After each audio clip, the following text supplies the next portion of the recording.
This conference will now be recorded. Okay, hi everybody. My name is Steve, and I'm an alcoholic. And God, what an honor it is to be here in this meeting. Tonight your time, this morning my time, and to be translated into Telugu. I mean, this is just an honor. Thanks so much, Ron, for asking me. Um, and you know, I'm going to talk a little bit about how I came into Alcoholics Anonymous. But first, I just wanted to say my sobriety date is January 14th. January 19th, 1984. And for that, I'm so grateful, and I owe it all to Alcoholics Anonymous. Okay, Ram. Yeah. నమస్కారం అండి, నా పేరు Steve. నేను తాగుబోతుని. ఇక్కడికి రావడం నాకు ఎంతో గౌరవంగా ఉందండి. మీరందరూ నన్ను ఇక్కడ పిలిచినందుకు చాలా కృతజ్ఞతలు. నా సోబర్ డేట్ వచ్చి నేను చివరిసారిగా డ్రింక్ తీసుకున్నామన్నాడు ఏమిటంటే జనవరి 19, 1984. ఈ 36 ఏళ్ళు బట్టి నాకున్న సోబరైటీకి నేను చాలా కృతజ్ఞుడండి. దీనికి పూర్తిగా నేను అర్పించుకునే థ్యాంక్స్ చెప్పుకునేది కేవలం ఆల్కహాలిక్స్ అనానిమస్ అనే మిత్రమండలికి మాత్రమే. S T. Okay, so the topic tonight is willingness to go to any lengths, which certainly did not describe my initial, coming into Alcoholics Anonymous. I was anything but willing to go to any lengths. As I said before in meetings when I've spoken before, guys like me oftentimes don't get sober because I had 3 major strikes against me. I was bright, I was accomplished, and I had a huge ego, and I was utterly convinced that I'd be able to figure this thing out on my own and not have to really do much with Alcoholics Anonymous. Okay, Ron? Yeah. So, ఇవాళ మీరు నన్ను పిలవడంతో నేను ఈ topic మాట్లాడుతున్నానండి. ఈ topic ఏంటంటే willingness to go to any lengths అని. అంటే ఎంత దూరం అన్నా వెళ్ళడానికి సంసిద్ధత అని. ఇటొచ్చి ఇప్పుడు ఆ చర్చనీయ అంశంలో చెప్పిన ముక్కలు నాకు అసలు నేను వచ్చే రోజుకి నాకు అసలు వర్తించవండి. ఎందుకంటే నేను అసలు ఎంత దూరం కాదు కదా, కొంత దూరం కూడా వెళ్ళడానికి నాలో ఏమాత్రం సంసిద్ధత, ఇష్టత ఏమీ లేదు. ఎందుకంటే నాలాంటి వాళ్ళు అసలు కోలుకోవడం చాలా కష్టం అని నా ఉద్దేశం. ఎందుకంటే అసలు నేను మొదలవడంతోనే ఏలోకి మొదలు అడుగు పెట్టడమే 3 విషయాలతో మొదలు పెట్టారు. ఆ 3 విషయాలు కూడా రికవరీకి అంత మంచిగా. ఒకటి ఏంటంటే నేను చాలా తెలివైనవాడిని. 2, నేను చాలా ప్రగతి సాధించాను బయట ప్రపంచంలో. 3, నాకు కొండంత అహంకారం ఉంది. ఈ 3 కూడా తెలివితేటలు, కాస్త జీవితంలో కాస్త పైకొచ్చి కాస్త ఏదో ప్రపంచంలో ఏదో చేసి తర్వాత కొండంత అహంకారం పెట్టుకొని వచ్చిన వాళ్ళు కోలుకోవడం చాలా కష్టం అసలు మామూలుగా. S T. So I'm going to come back to my early attempts in Alcoholics Anonymous, but first I just wanted to talk a little bit about what initially happened, a little bit about my story. I had this perfect childhood. Had a really great mother and father. I was obvious. I was loved. That was provided a great place to live, and my father would take me out and do things like you do with your son. Hunting and fishing and playing baseball and just all these different things. And that all ended when I was about 12 years old, when my father started drinking alcoholically. Ron? Yeah. నేను ఏలోకి మొట్టమొదటిసారి రావటం, నేను సోబరేటీ కోసం చేసిన ప్రయత్నాలు చెప్తాను కొద్దిసేపట్లో. కానీ చెప్పే లోపల ముందు అసలు ఒక్కసారి వెనక్కి తిరిగి చూసుకుని నా కథలో మొట్టమొదటి నేను చిన్నప్పుడు ఎలా పెరిగాను అన్నది మీకు చెప్పదలుచుకున్నా. నేను నిజంగా చెప్పాలంటే నా బాల్యం చాలా బ్రహ్మాండంగా గడిచింది. ఎందుకంటే ఎలా ఉండాలో ఒక పిల్లవాడికి జీవితం అట్లా అమర్చి పెట్టారు ఎంతో ప్రేమతో మా అమ్మ నాన్న. నాకు మా నాన్నగారు అయితే ఎలాగైతే ఒక తండ్రి కొడుకుతో ఎట్లా ప్రవర్తించాలో అలాగా నన్ను బయటికి తీసుకెళ్ళడం, నాతో ఎన్నో సరదా అయిన ఈ పనులు చేయడం. మేమిద్దరం కలిసి చేపలు పట్టుకోవడానికి ఫిషింగ్‌కి వెళ్ళేవాళ్ళం. మేమిద్దరం కలిసి వేటకి వెళ్ళేవాళ్ళం. హంటింగ్‌కి అని చెప్పి ఊర్లోకి అడవిలోకి పోయేవాళ్ళం. ఆడుకునేవాళ్ళం. ఇవన్నీ చేసేవాళ్ళం. ఈ అందమైన బాల్యం అనేది నాకు 12 ఏళ్లకి ఆగిపోయింది. ఎందుకంటే నా 12 ఏట మా నాన్నగారు బాగా త్రాగడం మొదలుపెట్టారు. Yes Steve. Yeah, so when I was 12 years old, that's when everything just seemed to change in my life. All of a sudden, this great father, this witty, loving father, started drinking alcoholically, and something really strange happened. He uh, he ended up being without a job for a period of time, and the you know that mom and dad had to borrow money from me in order to keep the family going for the next several months while dad got another job. Go ahead, Ron. Yeah. So నా 12 ఏట ప్రపంచం అంతా మొత్తం తలక్రిందులైందండి. ఎందుకంటే మా నాన్నగారు మామూలుగా తాగడం మానేసి ఒక తాగుబోతులాగా ఎక్కువ మోతాదులో తాగుబోతులాగా తాగడం మొదలుపెట్టారు.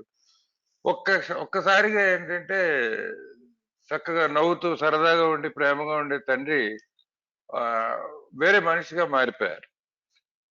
ఎంతవరకు వచ్చిందంటే మా నాన్నగారికి ఉద్యోగాలు పోయి చివరికి ఆ వయసులోనే నా దగ్గర అరువు తీసుకొని మా నాన్న అమ్మ ఇల్లు నడపడానికి డబ్బులు నా దగ్గర తీసుకోవాల్సి వచ్చిన పరిస్థితి కూడా వచ్చింది. Yeah, Steve. And Steve, you can go a little longer too. That's fine. Oh, okay. All right. Okay. Yeah. So over the next several years, I just grew to hate alcohol, and what it was doing to my father. For the whole time I was in middle school and high school, the his behavior got worse and worse, and the arguments between my parents were virtually every night, and yelling and screaming at each other and all like that. And I couldn't wait to get out of the house, And when I went to college, it was still in the same town, but I went to it was in an engineering school, and I was there on scholarship, and I was on the dean's list, and I was taking honors courses, and everything seemed to be doing really, really well. And I was by the time just grateful to be getting out of the house and away from all that argument. But something strange happened. Despite my hatred of alcohol and what it had done to my father, I now started drinking. Once I was in college and I was with some buddies, and we had a party at our house, and I didn't have any intention of drinking, but I did that night. That night, I drank about 11 glasses of alcohol and got and got high, and we had a good time. It was a great time. But Rob. Yeah. So ఆ తర్వాత చాలా ఏళ్ల పాటు నాకు అసలు alcohol అంటే మహా అసహ్యం. ఎందుకంటే పెరుగుతున్న వయసులో నేను కొంచెం స్కూల్లో ఇప్పుడు 6-7 తరగతుల నుంచి కొంచెం కాలేజీ వయసు వరకు నాకు ఆల్కహాల్ అంటే పరమాశయం. ఎందుకంటే దానివల్లే కదా మా నాన్నగారు ఇలా అయిపోయారు అని చెప్పి నాకు ఒక చేదరింపు ఆల్కహాల్ మీద. అలాగే నాన్న వేరే మనిషిలాగా తయారయ్యారని చెప్పాను. అలా అమ్మ నాన్న రోజు పొద్దున సాయంత్రం వరకు గొడవలు, అరుపులు, ఇంటి నిండా ఒక రణరంగంలాగా తయారవడం. ఈ కొంపలోంచి బయటకి ఎప్పుడు బయటపడదావా అని చెప్పి వెయిట్ చేస్తున్నాను నేను. చివరికి కాలేజీకి వెళ్ళినప్పుడు అమ్మయ్య ఇంట్లోంచి విడుదల దొరికిందని అనుకున్నాను. అదే ఊర్లో ఉన్న కాలేజీలో ఉండేవాడిని. కాలేజీకి వెళ్ళాను. మంచి ఇంజనీరింగ్ కాలేజీకి వెళ్ళాను. ఇంజనీరింగ్ చదువులో చేరాను. చాలా తెలివితేటలు ఉన్నవాడిని, మంచి మార్కులు సంపాదించుకునేవాడిని. నాకు స్కాలర్షిప్ కూడా వచ్చేది, డబ్బులు కూడా ఇచ్చేది యూనివర్సిటీ.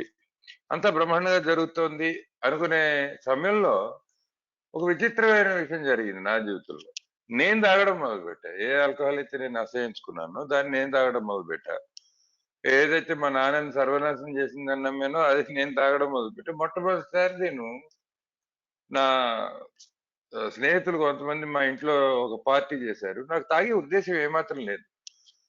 కాకపోతే మందు ముట్టుకున్నా ఆ రోజు. ముట్టుకోవడం నాకు బాగా గుర్తు. ఆ రోజు 11 గ్లాసుల మందు తాగా. మద్యం తాగాను మత్తెక్కింది. నిజం చెప్పాలంటే చాలా సంతోషం కలిగి చాలా ఆనందంగా గడిపా ఆ రోజు. S T. So once I started drinking, the effect of alcohol on me was really profound.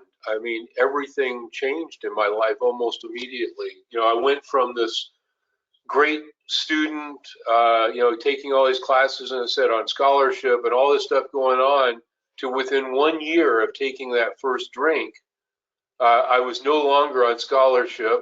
I was no longer on the dean's list. I was having an affair with a drug addict friend of mine's wife. Uh, uh, Everything in my life changed within 1 year of taking that alcohol. Yeah Go ahead, Ron. You want me to yeah Yeah, Ron. So ఆ తాగడం మొదలు పెట్టడంతోనే నా జీవితం చాలా ప్రభావితమైంది. చాలా ఒక్కసారిగా జరిగింది. తేడా అనేది, మార్పు అనేది చాలా త్వరగా జరిగింది. అంతవరకు బాగా చదువుకుంటున్నాను. నాకు స్కాలర్షిప్ వచ్చింది. నా పేరేమో ఉన్నతమైన విద్యార్థుల లిస్టులో ఉండేది. మొత్తం అవన్నీ పోయాయి. ఒక్క ఏడాదిలో తాగుడు ఎప్పుడైతే మొదలు పెట్టాను, స్కాలర్షిప్ వెళ్ళిపోయింది. ఆ లిస్ట్ లో నా పేరు వెళ్ళిపోయింది. ఆ టైంలోనే నా మిత్రుడు ఒక ఆయన ఈ డ్రగ్స్ తీసుకునేవాడు. అతని భార్యతో నేను సంబంధం పెట్టుకోవడం జరిగింది ఆయనకి తెలియకుండా. ఇదంతా ఒక్క ఏడాదిలో ఈ పతనం అనేది చాలా త్వరగా జరిగింది. Yes. So anyway, I continued on in college, but I really struggled. And in the meantime, I got together with a woman who became my wife, and my drinking continued to be out of control as we were married, and I ended up dropping out of college and opening up some retail bicycle stores, and things were okay. I was busy enough doing that, but my drinking was just getting worse and worse, and it was enough of a problem that my wife suggested that we get some help from some counselors, and I was able to based upon some stuff that the counselor said and suggestions and all like that, I actually stopped drinking for a few years. And even though that first marriage didn't last, my life just got improved dramatically almost overnight by just not having the alcohol in my system, not being drunk all the time. My business just soared. It became one of the more successful businesses in the southwest of the United States, and everything was going well. There was no reason to ever drink again, but those of us that are alcoholic eventually will go back to it again, and that's exactly what happened. After many years of great success, I started drinking again, and once again the effect was on my life was really profound. Within 1 year, this very successful business had gone downhill so much that I was talking to my attorney about going bankrupt. Okay, Rob. Yeah. So ఇలా కాలేజీలో తాగడం కొనసాగిందండి. కొనసాగుతుంటే నేను బాగా చదువుకుంటున్నాను అన్న student ఎలా అయ్యానంటే చివరికి pass మార్కులు రావడమే కష్టమైపోయింది నాకు. అదే సమయంలో నేను ఒక ఆవిడతో కలవడం జరిగింది. ఆవిడ వివాహం కూడా చేసుకున్నాను. చేసుకున్నప్పుడు వివాహం బాగానే ఉన్నా మద్యం సేవించడం మాత్రం అలా రాను ఎక్కువైపోతుంది. చివరికి కాలేజీలో ఉన్నప్పుడే వివాహం చేసుకుంటే కాలేజీ వదిలేశాను. ఇంకా చదువు నా వల్ల కాదని చెప్పి వదిలేసి సైకిల్ షాపులు పెట్టుకున్నా. అక్కడ చాలా సైకిల్ అమ్మే షాపులు పెట్టుకున్నా. బాగానే జరుగుతోంది వ్యాపారం. కానీ తాగుడు చూసి మా ఆవిడకి కొంచెం ఇబ్బంది అనిపించి కౌన్సిలర్ దగ్గరికి వెళ్ళి ఈ వివాహం గురించి కొంత మనం చర్చించాల్సిన అవసరం ఉంది అని ఆవిడ సూచన మేరకు వెళ్ళి ఒక కౌన్సిలర్ తో మాట్లాడాం.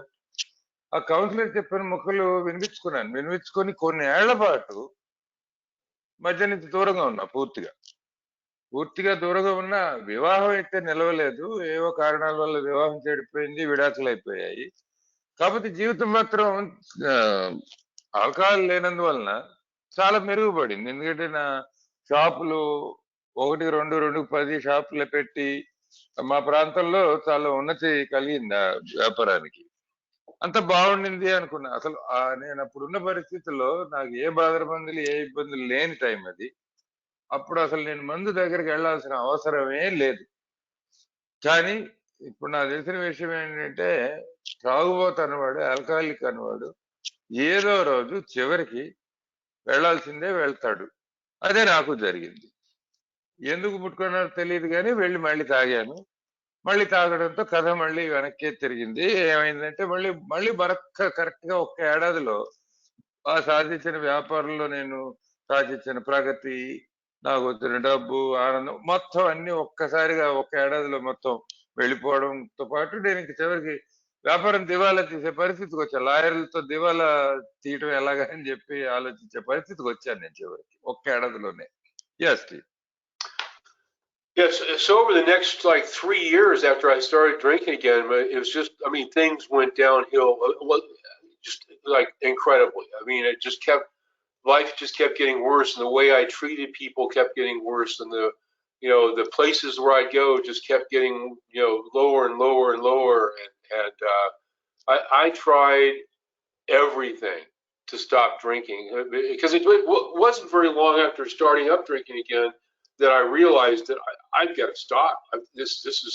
I'm completely out of control with this drinking. I'm going to lose everything I've got, and there was nothing I could do that worked. I mean, I tried moving. I tried moving to a different state. I tried I tried moving back. I tried swearing off. I would get together with friends and I'd bet them I'd never drink again. I mean, I went to counselors again. I literally tried everything to get sober, and nothing was working. And I even tried Alcoholics Anonymous, but because I didn't do the things that you guys have suggested to me, like get a sponsor and work the steps and do service work and do prayer and meditation. You guys told me what to do, but I wasn't willing to do that stuff. So even though I tried Alcoholics Anonymous, it didn't work for me. Okay, Ron.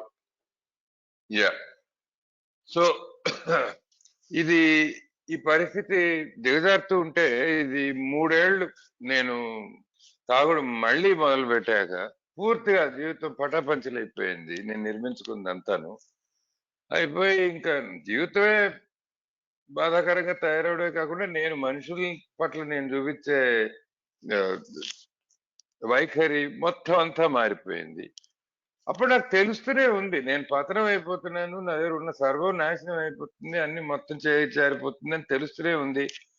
ప్రయత్నిస్తూనే ఉన్నా. నా అంతటి నేనుగా తాగుడు మానాలని విశ్వ ప్రయత్నం చేశాను ఆ రోజుల్లో. ఎలా చేశానంటే ఊళ్ళు మారాను, రాష్ట్రం మారాను. మీరు వేరే రాష్ట్రానికి వెళ్ళి తాగాన్ని బాధపడి మళ్ళీ వెనక్కి నా సొంత రాష్ట్రానికి వెనక్కి వచ్చాను. కౌన్సిలర్ మానసిక బాధల నిపుణుల దగ్గరికి వెళ్ళాను. వాళ్ళ దగ్గర థెరపీలు తీసుకున్నాను, మందు మాకును. తర్వాత నా స్నేహితుల దగ్గర వగైరా ఎన్నో ప్రమాణాలు చేశాను. చేయని పని అంటూ లేదు.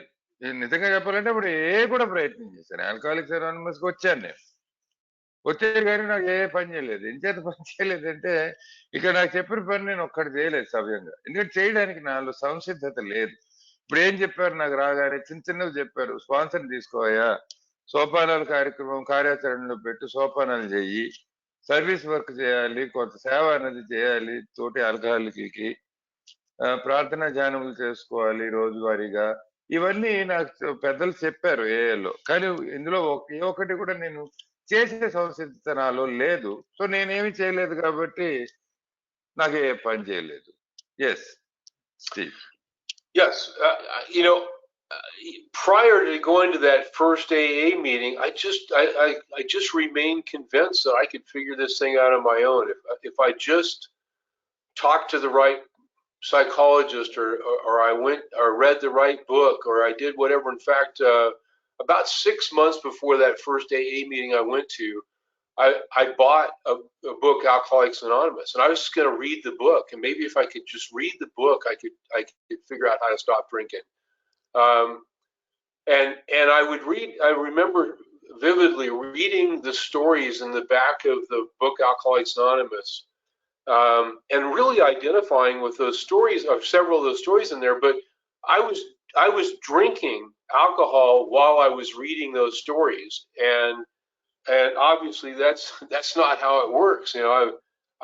But that's what I was doing. I was just reading the stories, identifying with it, and drinking and getting more drunk while I was reading the stories, and just continue to be more and more miserable. And it's like, come on, Steve, you can figure this out. You're a smart guy. It's not that difficult. Just stop drinking, for God's sakes. And yet there was nothing I could read that was going to make any difference. There was nothing that I could think. There was no, logical. I mean, I tried all these different things about if I would, maybe if I did this, or maybe if I did it in this sequence of events, or maybe whatever, I could stop drinking, and absolutely nothing worked. Okay, Ron? Yeah. నిజంగా చెప్పాలంటే ఏ పని చేయలేదని చెప్తున్నాను కదా, మొదటి ఏ మీటింగ్కి వెళ్లే ముందు కూడా నాకు గట్టి నమ్మకం ఏంటంటే, నేను తెలివైన వాడిని, అలా దీన్ని జయించగలను, నాకు తెలుసు, నాకు తెలివైన వాడిని కాబట్టి ఎలాగోలా ఓ మనిషిని అడిగి కనుక్కుందాం, లేకపోతే పుస్తకం చదివితే బాగుపడతాం అని ఆలోచన వచ్చింది. నిజం చెప్పాలంటే నేను ఏలోకి వెళ్లే ముందే ఎక్కడో చూసి బిగ్ బుక్ కొనుక్కున్నాను. బిగ్ బుక్ కొనుక్కొని చదివి అర్థం చేసుకుంటే మందు మానేస్తానని ఆ రోజుల్లో అనుకునేవాడిని.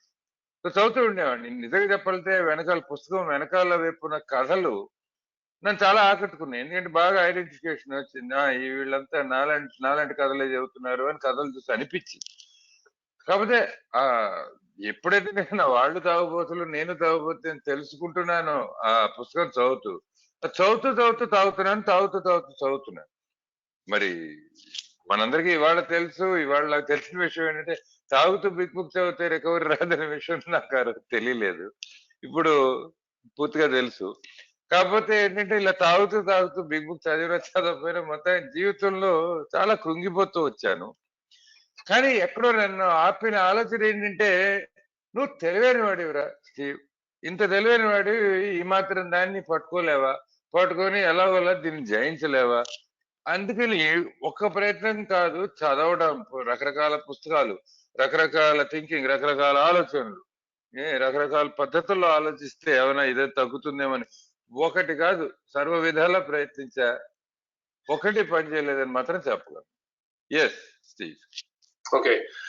So in the several months from the time I bought the book Alcoholics Anonymous to the time I went to my very first meeting of Alcoholics Anonymous, there were many times that I said, okay, if I'm going out drinking tonight, if I cross that threshold, then I'm going to go to Alcoholics Anonymous. Or if it gets this bad, or if I do this, or I conjured up all different types of events that would be bad enough for me to go to Alcoholics Anonymous, and it still took me several months, continuing my behavior getting worse and worse, and the outcomes getting worse and worse, and all these promises to myself that I would go to Alcoholics Anonymous.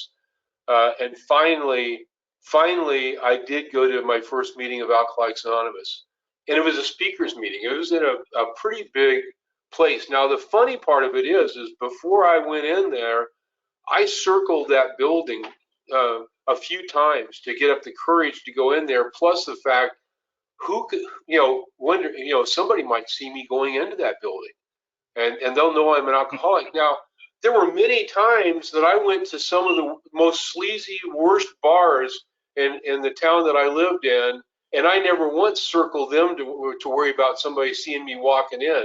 But I was so concerned about seeing somebody seeing me walk into a meeting of Alcoholics Anonymous.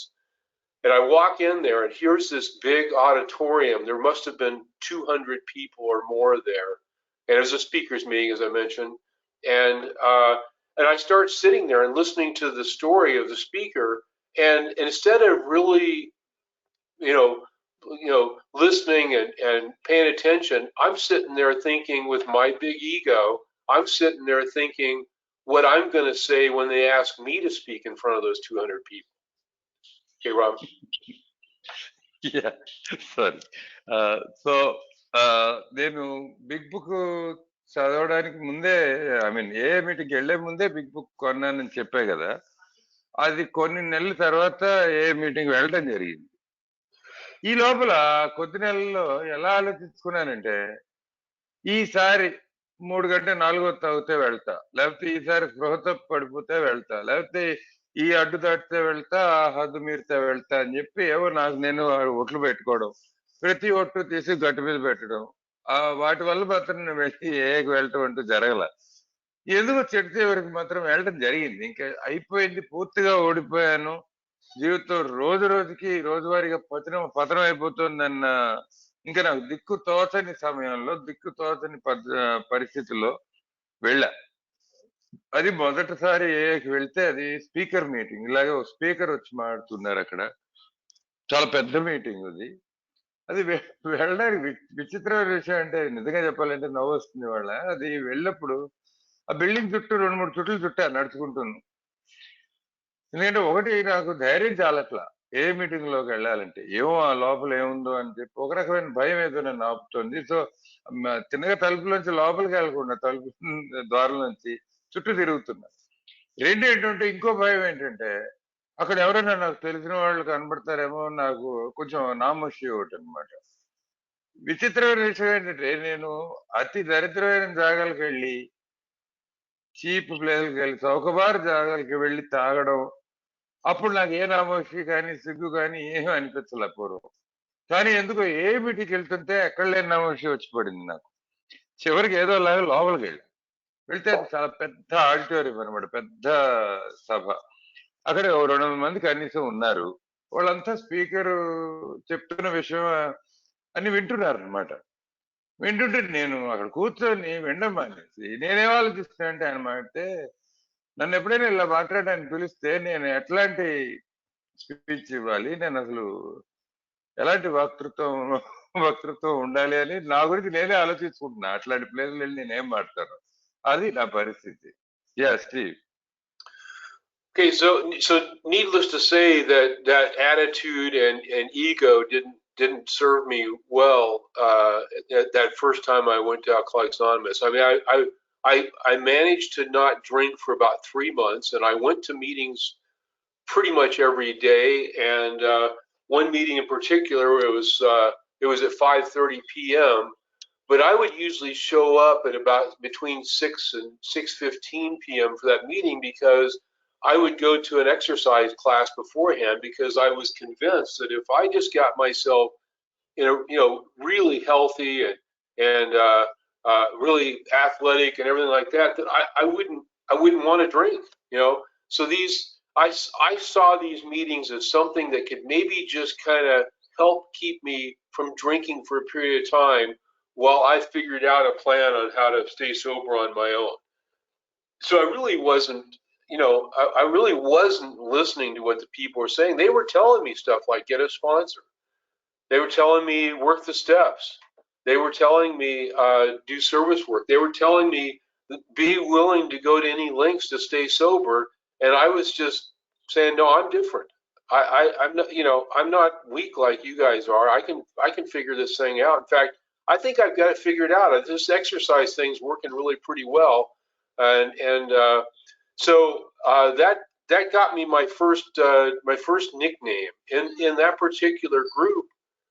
I was the only person with the name of Steve, but they gave me a nickname. It was called Aerobic Steve, which aerobics just a form of exercise, but they called me Aerobic Steve. That was my first nickname, and it wasn't being kind. It was just they were saying that's what I was putting ahead of my being sober was, and so therefore I was going to lose it.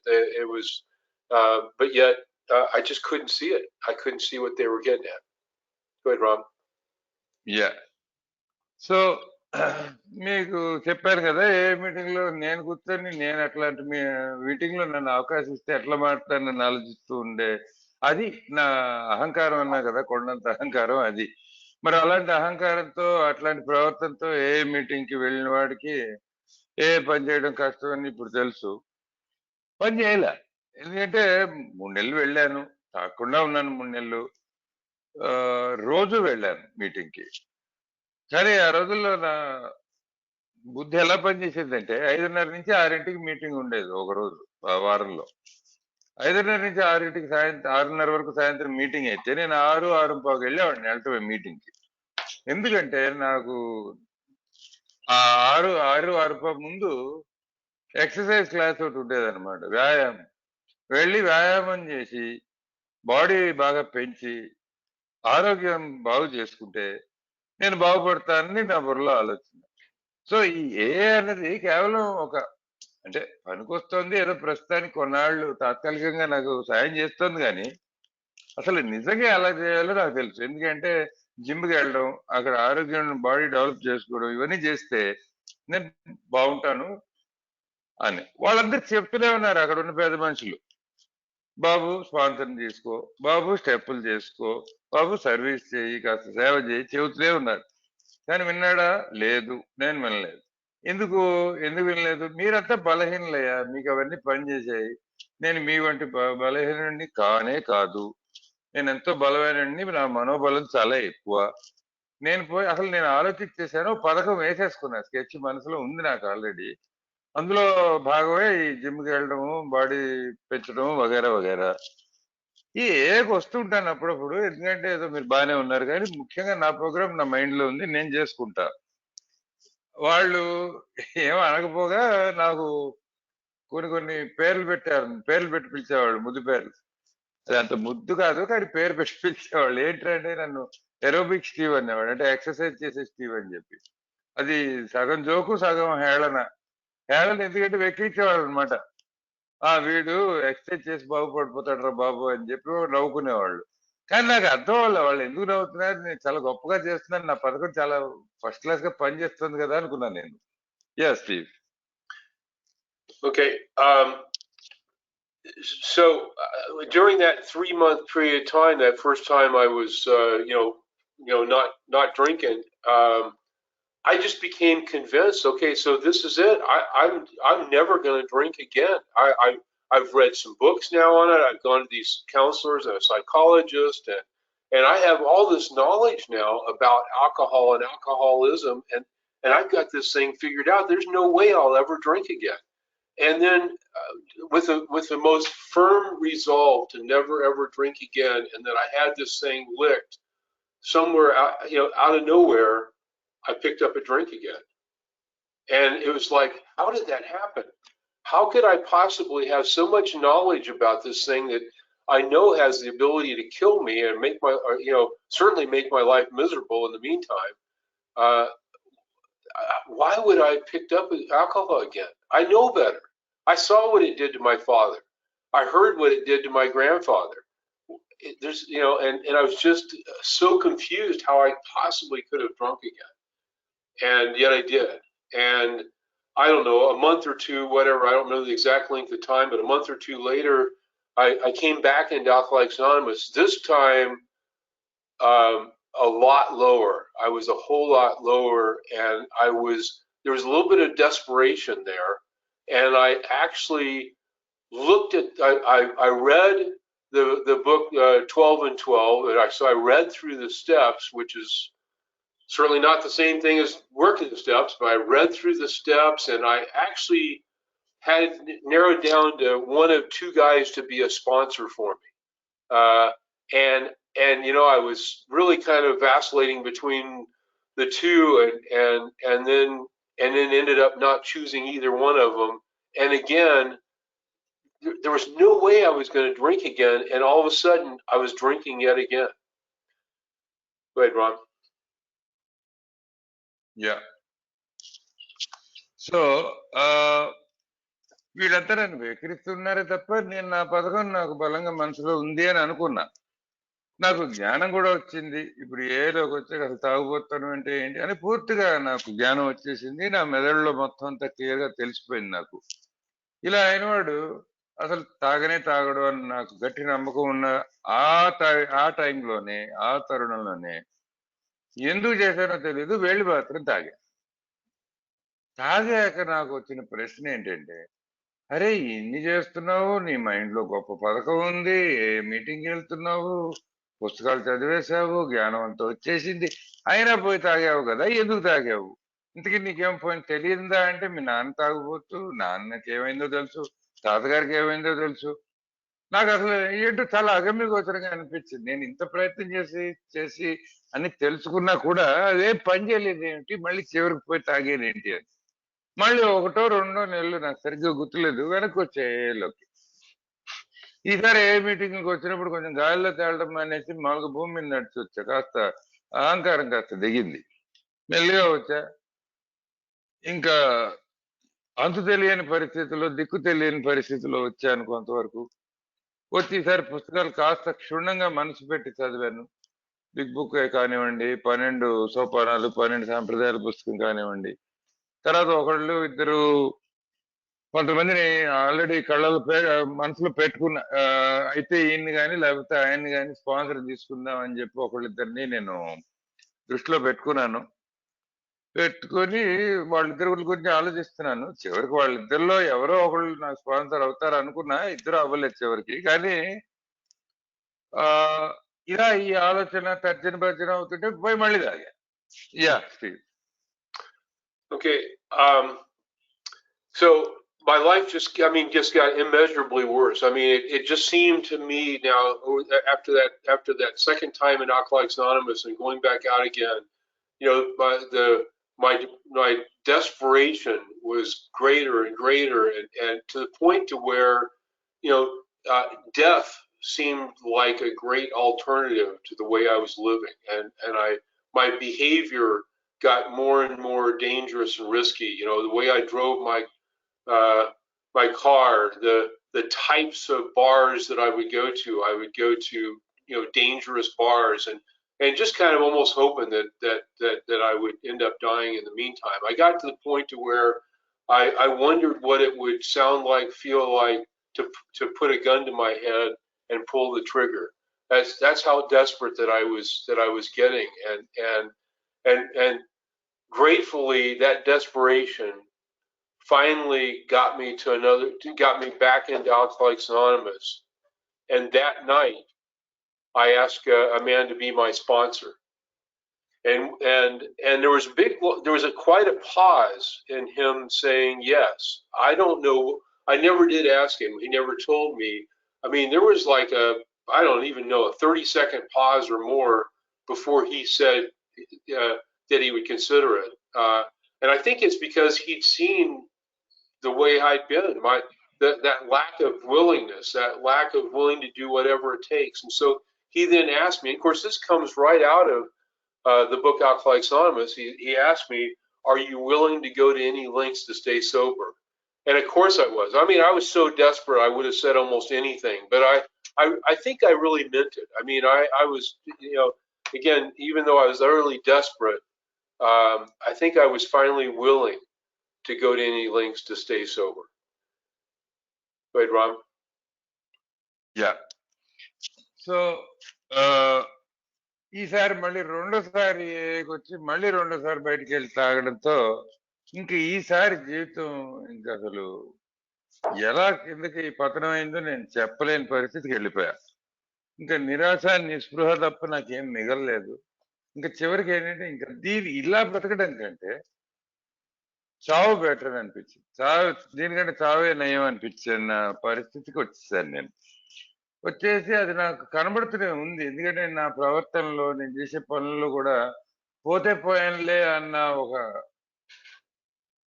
అలాంటి పనులు చేసేవాడిని. అంటే ఇప్పుడు road మీద drive చేసినప్పుడు పెద్దగా పట్టించుకోకుండా drive చేయడం, పోతే పోతాం అన్న అలాంటి రిస్కులు తీసుకోవడం మొదలు పెట్టాను.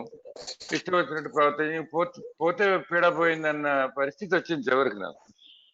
అప్పుడు ఏలోకి మళ్ళీ వచ్చి ఈసారి గాలిలో తేలుతూ రాలేదు, నడుచుకుంటూ రాలేదు, పాక్కుంటూ వచ్చా మూడోసారి.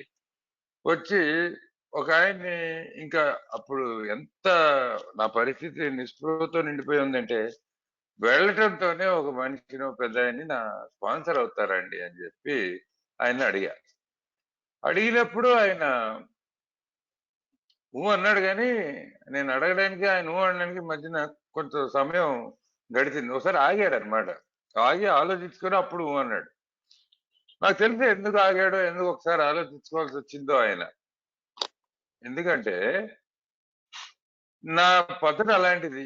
చూస్తూనే ఉన్నాడు కదా నేను అసలు వీడు ఏమైనా చేయగలుగుతాడా అని ఆలోచించుకున్నాడేమో ఆ పెద్ద మనిషి నన్ను స్పాన్సర్ చేయడానికి నిశ్చయించుకునే ముందు. అప్పుడు ఒకటే ప్రశ్న మాత్రం అడిగాడు. బాబు నాయన నువ్వు ఎంత దూరమైనా వెళ్ళి ఈ ప్రోగ్రాం చేయడానికి సంసిద్ధంగా పూర్తిగా సిద్ధంగా ఉన్నావా? ఉన్నానంటే నేను నీకు స్పాన్సర్ చేస్తాను అన్నముక అడిగాడు.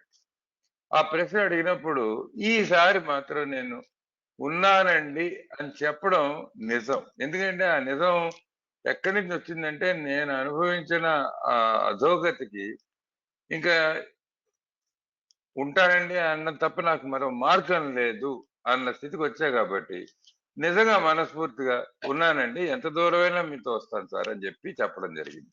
Yeah. Okay. Yeah, so, and what he meant by was I willing to go to any lengths, was I willing to do what he had done and what his sponsor had done, what his sponsor had done, which was, largely laid out in the big book, Alcoholics Anonymous, which was, first of all, was I willing to stay in touch with him? Was I willing to meet him at meetings and talk about, what's going on? Was I willing to work the steps of Alcoholics Anonymous? Was I willing to make meetings a priority in my life? And for him, that meant going to a meeting, 90 meetings in 90 days, and and do service work, talk to other alcoholics, and all those things. That's what he meant. There wasn't anything crazy in that. It's just simply what's laid out for us in the big book. That's what he asked me if I was willing to do those things. And again, complete desperation. I said yes, but yet that was still challenged from time to time. Now he did get me immediately working on the steps, and I followed what he had done. And when I had about 30 days, he suggested that I go talk to somebody who just raised their hand with 1 or 2 days of sobriety. And my comment to him was, I don't have anything to give that person, but what I was thinking is that I don't want to go talk to him. I want to go talk to my friends. And once again, he reminded me about, you said when we first got together, are you willing to go to any lengths to stay sober? And so I had, so then I saw that, yes, I need to go talk to those newcomers. Okay, Ron? Yeah. So ఆ పెద్ద మనిషి నన్ను స్పాన్సీగా తీసుకున్నారు, నాకు sponsor దొరికాడు.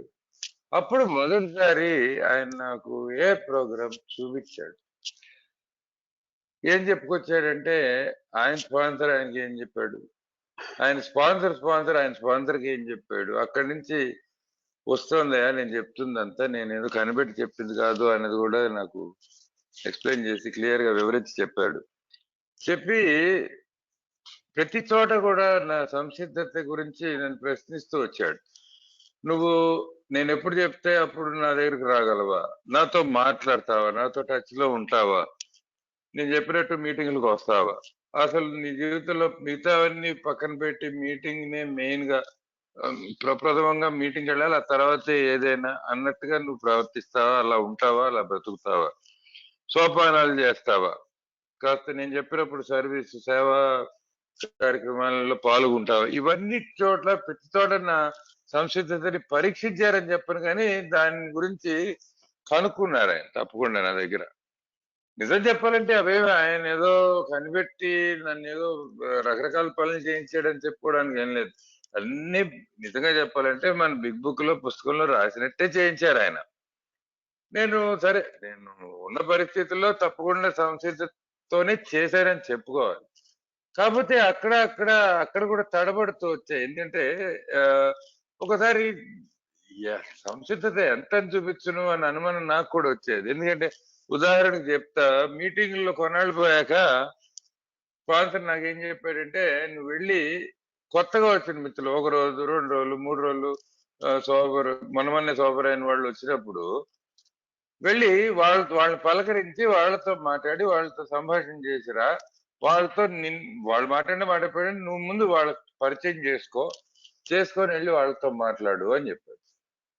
అప్పుడు నేను చాలా అమాయకంగా స్పాన్సర్కి ఏం చెప్పానంటే, నా దగ్గర ఏముందండి ఇవ్వడానికి, నా దగ్గర ఏమైనా పెద్ద సొబరైటీ ఉందా వాళ్ళతో పంచుకోవడానికి అని అన్నాను. అదేదో చాలా వినయంగా అన్నాను కానీ బయటికి లోపల నిజం ఏంటంటే, మనసులో విషయం ఏంటంటే, ఆ కొత్త మిత్రుడితో ఎవడు మాట్లాడతాడు, నేను చక్కగా నాకు 3 మంది మిత్రులు అయ్యారు ఇక్కడ ప్రోగ్రామ్. నాకు సరదాగా నా ఫ్రెండ్స్ తో కబుర్లు చెప్పుకోవడం సరదా, వెళ్ళి కొత్త వాళ్ళని వెళ్ళి పలకరించడం బతకం. అలా ఉండేది. కాకపోతే అప్పుడు గుర్తు చేశాడు, బాబు నువ్వు తప్పించుకుంటావని చూడకు, నేను మాట్లాడమన్నది ఓ పని కోసం, ఏదో ఒక సత్కార్యం చేయమన్నా నిన్ను. మరి మొన్నేమో వచ్చినప్పుడు సంసిద్ధత ఉంది, చేస్తాను, ఎంత దూరం వెళ్తాను, అది ఇది అని చెప్పావు, ఇప్పుడేమో నేను చెప్పిన చిన్న పని చేయలేవా అని అడిగాడు. అంటే అప్పుడు గుర్తొచ్చింది, అమ్మో మనం ప్రమాణం చేశాం కదా సార్, నేను ఎంత దూరమైనా పోతా అని, మరి ప్రమాణం చేసినప్పుడు దాని ప్రకారం నడుచుకోవాలి కదా అని నాకు తోచింది. Yeah Steve. I started experiencing the miracle of Alcoholics Anonymous and the miracle of sobriety. You know, my thinking started getting more and more clear. The thoughts of suicide went away completely. You know, I started laughing again. That's when my mother knew that I was starting to get well. Was that she started seeing me laughing again? That gave her hope that this thing was going to work. That Alcoholics Anonymous was going to work. So I continued to do the things that my sponsor suggested, and the things that he suggested were all things that he had done himself. So that meant working the steps, and so I went through all of the steps at first time in about I don't know 4 or 5 months time, and started seeing more and more miracles happening in my life as a result of those. I became employable again. I was able to get a really great job in a Fortune 100 company, and I started really enjoying going to meetings of Alcoholics Anonymous. It wasn't just one of those obligatory things. I was actually enjoying going, and they talk about this fellowship growing up around you. That's exactly what was happening. I was getting friends again. Not just those friends that I had in the bars, and early on I had an example of what's possible. I think it was in my first year, there was somebody in my home group of AA who got sick enough to where she had to go to the hospital. And about that same time, my father had to go to the hospital for a heart condition. And not one single one of his barroom buddies, these great friends that he saw almost every day, not one of them expressed any concern about him or came to the hospital or whatever. But that woman who was in my home group, and when she was in the hospital, the nurses had to keep holding people back. There were too many people coming to see her and check up on her. They actually had to control the number of people to get in there to see her. That's what I started seeing in this fellowship growing up around me, and then at 3 years time, one of the biggest miracles happened, and I'm going to turn over to you, Ram, and then I'll talk about the miracles. So go ahead, Ram. All right. So సరే, ఇలా కొంత సంసిద్ధతని నాంతటి నేను పెంచుకొని ముందుకు సాగడం మొదలు పెడితే 1 కాదు 2 కాదు ఎన్నో అద్భుతాలు జరగడం మొదలు పెట్టాయి నా జీవితంలో. మొట్టమొదటి ఎలా మొదలైందంటే, ఈ నా జీవితంలో నా మనసులోని రాదు చెడు ఆలోచనలు, చచ్చిపోదామా, దీనికంటే ఈ బతుకంటే చావేనయం, అటువంటి ఆలోచన ధోరణి మొత్తంగా తొలగిపోయింది నా మనసులో. రెండోది ఏంటంటే, మిత్రుల్లో మాట్లాడటం, బయట వాళ్ళతో తిన్నగా మాట్లాడటం నేర్చుకున్నాను. 3 ఏంటంటే, చాలా రోజుల తర్వాత మనసారా నవ్వడం నేర్చుకున్నాను. మా అమ్మగారు అన్నారు ఆ రోజుల్లో, చాలా రోజుల తర్వాత మనస్ఫూర్తిగా మనసారా చక్కగా హహా నవ్వుతున్నావురా, ఇదేదో పని చేస్తున్నట్టుంది అని ఆవిడ కూడా గమనించేంత నాలో మార్పు కనిపిస్తుంది. సరే, స్పాన్సరు నన్ను బిగ్ బుక్ లో చెప్పినట్టే 4-5 నెలల్లో సోపానాల ఒకసారి సోపానాలు మొత్తం చేయడం జరిగింది. అది చేస్తూ ఉండగానే చేశాక కూడా ఎన్నో అద్భుతాలు. ఒకటి, మళ్ళీ ఉద్యోగం చేసే స్థితికి నేను మళ్ళీ చేరుకున్నాను. ఓ మంచి చాలా పెద్ద ఉద్యోగం పెద్ద కంపెనీలో వచ్చింది. ఇవన్నీ కాకుండా మీటింగ్ వెళ్ళడంలో ఒక ఆనందం కలగడం మొదలైంది. మొదట వచ్చినప్పుడు నేను మీటింగ్ కి సరే చచ్చినట్టు వెళ్ళాలి కాబట్టి వెళ్ళాలి అన్న పద్ధతిలో వెళ్ళేవాడిని. ఏదో చేయాల్సిన పని ఇది చేస్తే ఇవాళకి సరే అవుతుంది ఇది అన్నట్టుగా వెళ్ళేవాడిని తప్ప ఆనందంగా వెళ్ళాలి అని ఎదురు చూసి మీటింగ్ వెళ్ళటం లేదు ఇంత మునుపు. అది మొదలైంది. మీటింగ్ కి సరదాగా నాకు కావాలని వెళ్ళడం, నాకంటూ కావాలని వెళ్ళడం. తర్వాత నా చుట్టూ ఒక మిత్రమండలి అలాగా పెరుగుతూ పోయింది. ప్రతి ఏ చుట్టూ ఒకటి పెరుగుతుందని మన బిగ్ బుక్ లో రాశారు. అలాగే జరిగింది నాకు. జరగడమే కాక ఈ మిత్రులు వేరే రకమైన మిత్రులని కూడా నాకు అనిపిస్తూ వచ్చింది. ఎందుకంటే ఈ వీళ్ళందరూ నాకు బార్లోనూ వైన్ షాపుల్లోనూ నాతో పాటు తిరుగుతున్న మిత్రులు కాదు. వీళ్ళు వేరే రకం మిత్రులు. అది తెలుస్తూ వచ్చింది. ఎందుకంటే నాకు కొత్తలోనే నేను నా సోపరేటి కొత్తలోనే మా నాన్నగారికి ఏదో చిన్న ఆ గుండెకి ఏదో శస్త్రచికిత్స ఏదో చిన్న చేయాల్సి వస్తే ఆసుపత్రిలో చేరాల్సి వచ్చింది ఆయన. అదే ఆసుపత్రిలో మా హోమ్ గ్రూప్ ఒక ఆమె మెంబరు, ఆల్కహాలిక్ మా ఏ మెంబరు ఒక ఆమె చేరారు.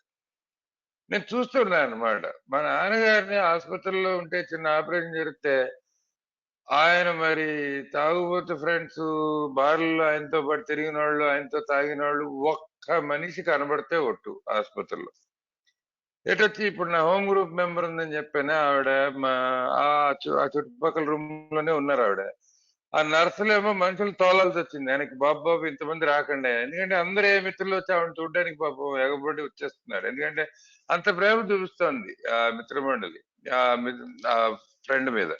మా నాన్నని చూడడానికి ఒక్కళ్ళేడు. అప్పుడు అనిపించింది ఆహా ఏ మిత్రమండలి ఇలా ఉంటుందన్నమాట. దాని రుచి నాకు కనిపిస్తుంది అనమాట చూస్తుంటేనే. Yeah Steve. So the biggest miracle that came about as a result of my willingness to go to any length was sobriety. It was something that had been so elusive for so many years, and this huge miracle of sobriety, was amazing. But the second biggest miracle I experienced came in about 3 years sober, and my father stopped drinking. He got sober, and he said that it was because of one of the amends that I did for him and mom that he got sober. So I got back that witty, loving father of my youth, and he became a really great, a wonderful father again, and a great husband to my mom. And then later on, when Annette and I got married, he just she called him dad. He was so wonderful to her, and just that experience of watching the interaction between Annette and my father was again just miraculous. Her father had been an alcoholic who was not real kind to her, and he died when she was very young of alcoholism. So she had this wonderful relationship with my father. So from the time my father sobered up until he passed away, it was 18 years. So the last 18 years of his life, I got that father back. Okay, Ron? Yeah, and Steve, before I translate this bit, I just want to let you know that keep an eye on the time. You might want to wrap up in the next 5 or so after I'm done with this bit. All right? Yeah. So, Okay. so yeah, sorry, but I just needed to caution you on that. So, నాకు అద్భుతాలు జరుగుతూ వచ్చాయని చెబుతున్నాను కదా, అది నిజంగా నేను 3 ఏళ్ళు సోబర్‌గా ఉన్నప్పుడు సరే మొదటి విషయం ఏంటంటే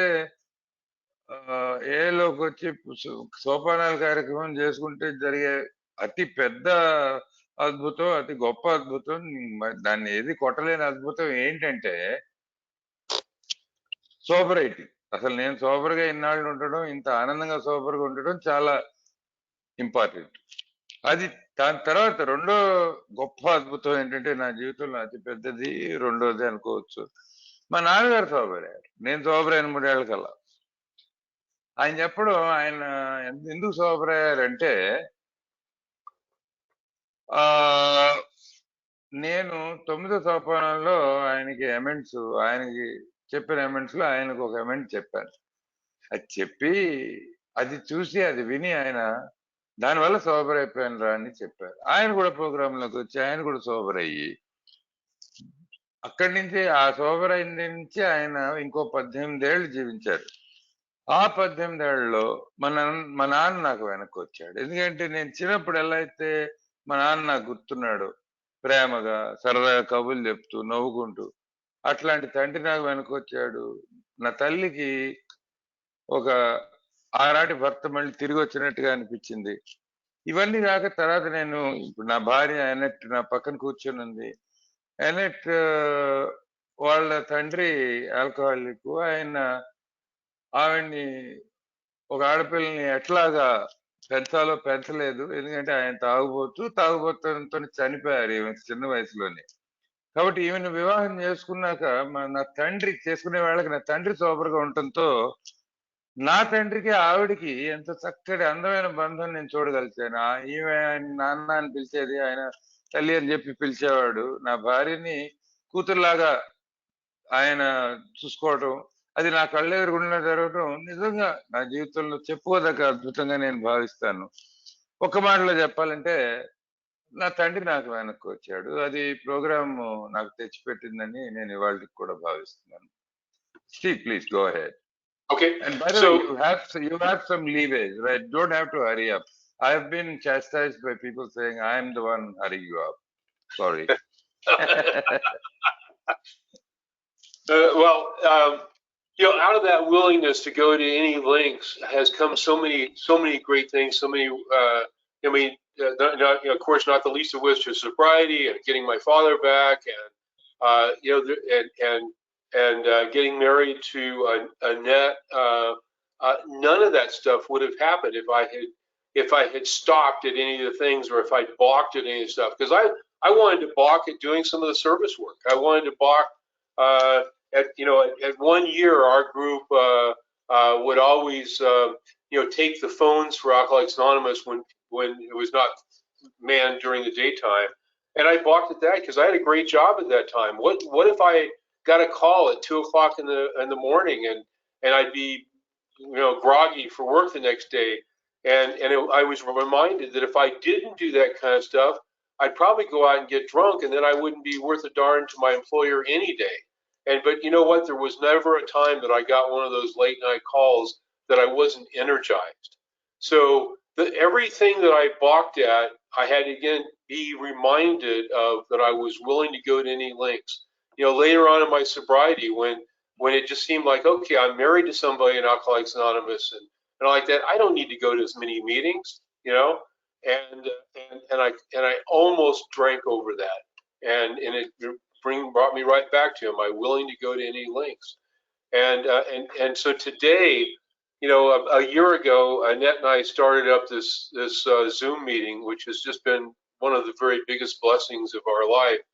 Where we do a daily Zoom meeting, and it's a lot of work. There's now 2 nights a week that somebody else does it for us, but it's our love for Alcoholics Anonymous and our willingness to go to any lengths that does that, and we've been rewarded. I couldn't even describe it to you how we've been rewarded. And I'm going to kind of close with there's there was a very close friend of mine who died a few years ago with 40 plus years of sobriety, and this guy did more service work than anybody I've ever known. I mean, he was constantly working with newcomers and making them feel good and doing just he wasn't even necessarily their sponsor, but just being there for them.